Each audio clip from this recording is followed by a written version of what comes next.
There was no way my parents could have afforded even the cheap seats at the back of a plane for all 6 of us to go. Your second failure is that you wish you hadn't stopped dance classes. Mm. When did you take dance classes? How old were you? So when I was younger, there's that thing that families do if they go off on holiday and they go to Spain or they might go skiing or they might do this. To this day, very sadly, my entire family never ever got on a plane and went on a holiday anywhere. I say very sadly, I'm not sad about it at all, and I never was even at the time. But we just didn't have those kinds of holidays. And so activities at weekends where some people might do things like expensive lessons for something, we could do dance classes at the local YMCA, which cost 50p. So we would all go and do 50p dance classes. And I think I started doing that when I was about 6. My older sister would have been 9. And then my younger sister at the time was, yeah, she was 3. So there was always sort of something for us to do. And lo and behold, we were actually all quite good at it. I became very, very good at tap dancing. I was a really good tap dancer. Very good, really properly, extremely good. And I loved it. I loved the precision of it. I loved remembering the sequences. I just adored tap, loved it.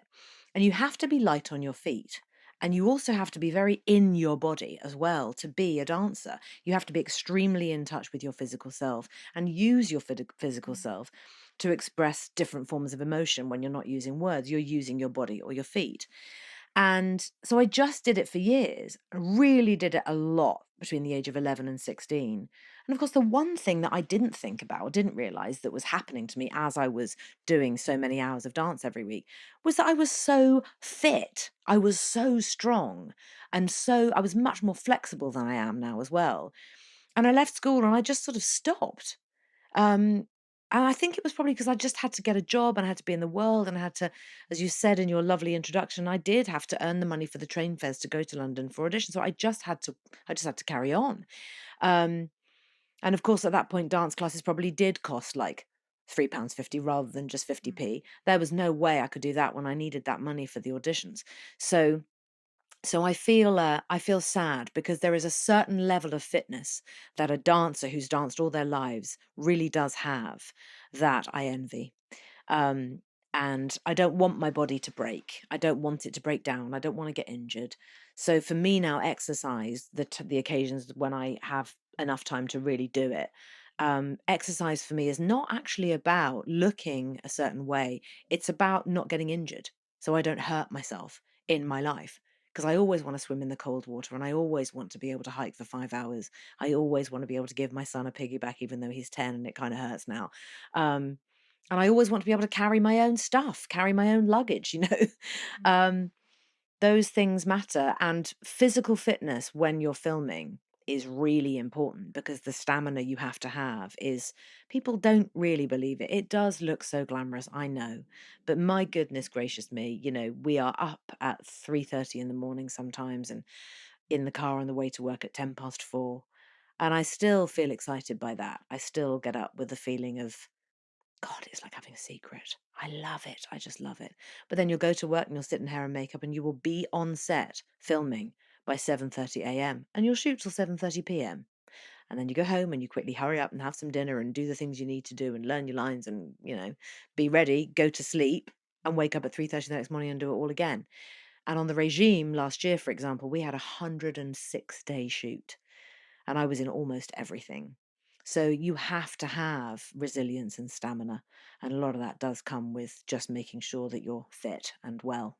The Regime, because it was one of the ones I didn't have time to put in the introduction, is where you play the Eastern European dictator Yeah. of a fictional country, and it's another HBO series.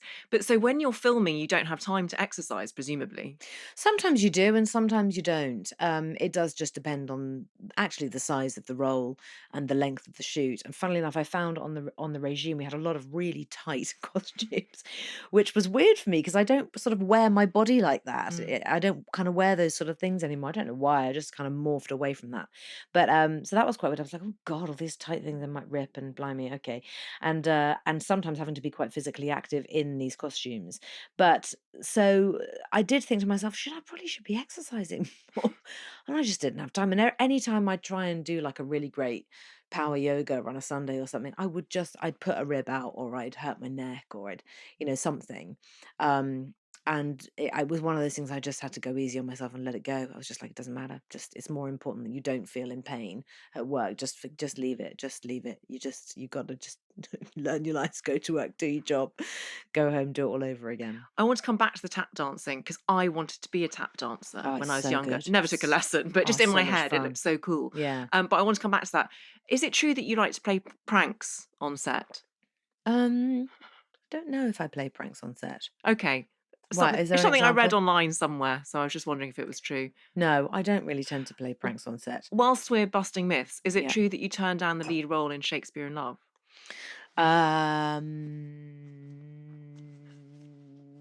Next one. Oh my gosh, interesting. Okay.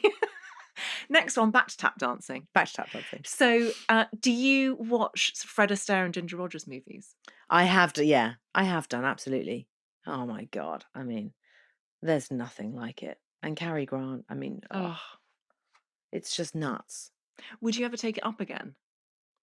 I'd love to, but I don't know if my body would let me. I have rather annoyingly, about 9 years ago, I broke the joint in my right toe on set. Actually, sadly, someone dropped something on my foot, and I had to just carry on working. I just strapped it up and just had to carry on, and I had broken it, and I had to just stay off it. And that's the thing with toe joints, you just have to leave them alone and they eventually get better.